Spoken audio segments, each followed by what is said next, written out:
Press the reset button and fall in love with photography again. Sounds great, yeah?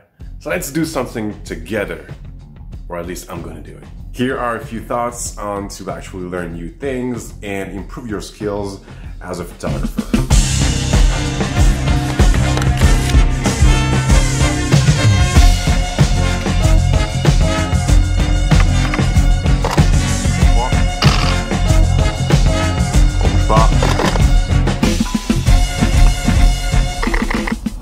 Yeah, it's simple. It's just pressing a button.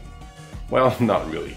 I believe there are a few benefits of starting all over again. You may not realize it, but quickly over time, you may install yourself into a routine. Working with the same clients or working on the same type of projects. I've done events, covered private parties, festivals, live performances on stage, and concerts. That's what I used to do like ages ago. Then I specialized myself into dance photography, and before realizing it, after a few years, people were identifying me as a dance / circus and sometimes sports photographer. And about 3 years ago, I started to lean a little bit more towards sports photography, fitness photography, and portraiture. Well, you get it. Do you see where I'm going with this? Basically, these are the cycles I went through. I needed this. I needed to reinvent myself somehow and to try new things. So tell me, when was the last time you tried something for the very first time? This would be probably the first tip I would give if you find yourself stuck in a creative slump, or if you are bored with your photography. Bored with your photography. Yeah, this happens. You probably have noticed on my Instagram, I've been doing a lot of portraiture lately, especially with athletes.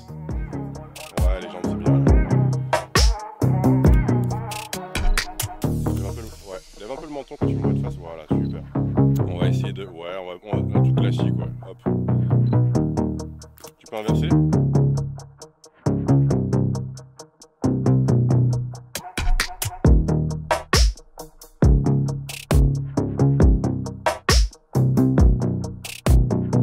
I even tried boudoir and glamour photography. Yeah, these are coming.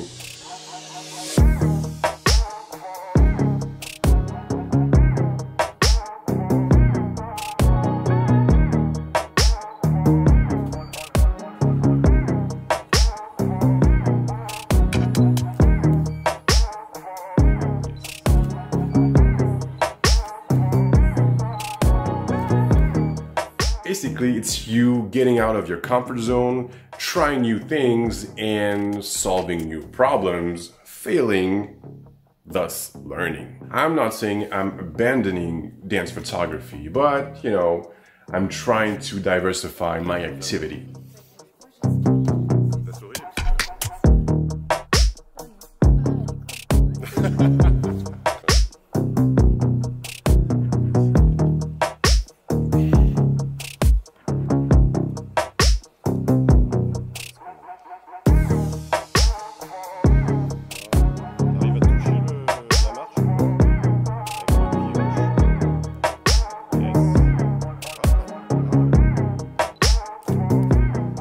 I want to try a new genre, I want to open up to new projects, and I want to become a newbie once again. If you're not a fan of brutal changes, you can do this slowly by, doing from time to time self-assignments. Collaborations, TFPs, time for photos, whatever you call them. I often read on blogs, forums, people saying that they never pick up a camera unless they are paid. I hear you, I understand, but I believe it's a mistake.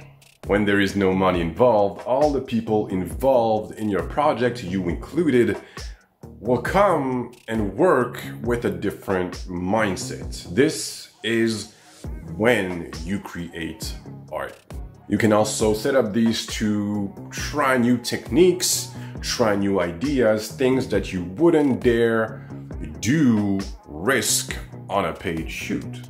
And you know what? Usually these images, the results of these sessions often end up in your portfolio. These are the sessions where the magic happens.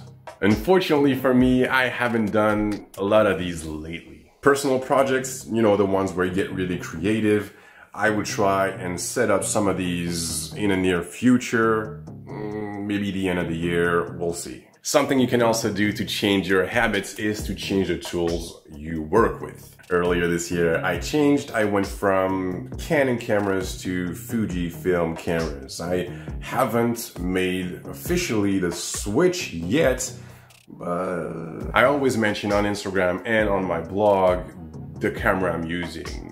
Currently, I'm working with the GFX50S. The GFX50S might be an odd choice for someone like me who loves to capture movement. I now work at a slower pace, I make less pictures, I have the same amount of keepers, but I have less pictures to sort later. Of course, it's not a sports camera, so I have to work with its limitations, but I love the ergonomics, the way it feels, and I love the images that I get from this camera. Some of you also know me for my work with strobes, with flash. Yes, I'm a flash photographer. I love working with flash. But recently I've been working more and more with natural lights, stripping down the process and working on the basics. I even avoided Photoshop and did simple post-processing work on my images using Lightroom and Lightroom only. It completely changed my perspective and the way I work. This is not a step back. For me, it's kind of a way to check if I haven't developed bad habits.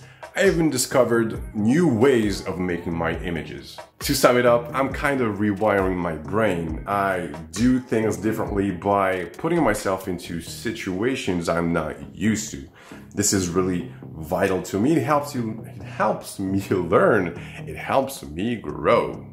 And if things go wrong, your brain is a bit like a computer. If your system crashes, just go back on a saved, older, stable version of your OS, if that makes sense. So expect to see a few changes on this channel, type of projects I'll be developing, maybe in the near future, like at the end of this year, or maybe more early 2020.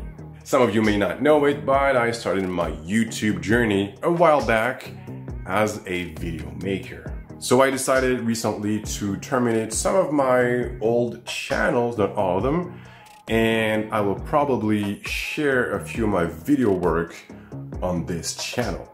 So tell me, are you ready to press that reset button? Or maybe not completely. When was the last time you did something for the first time? Tell us in the comments below. I kind of use social media in a weird way. I test things, I don't always post my best work, sometimes I fail.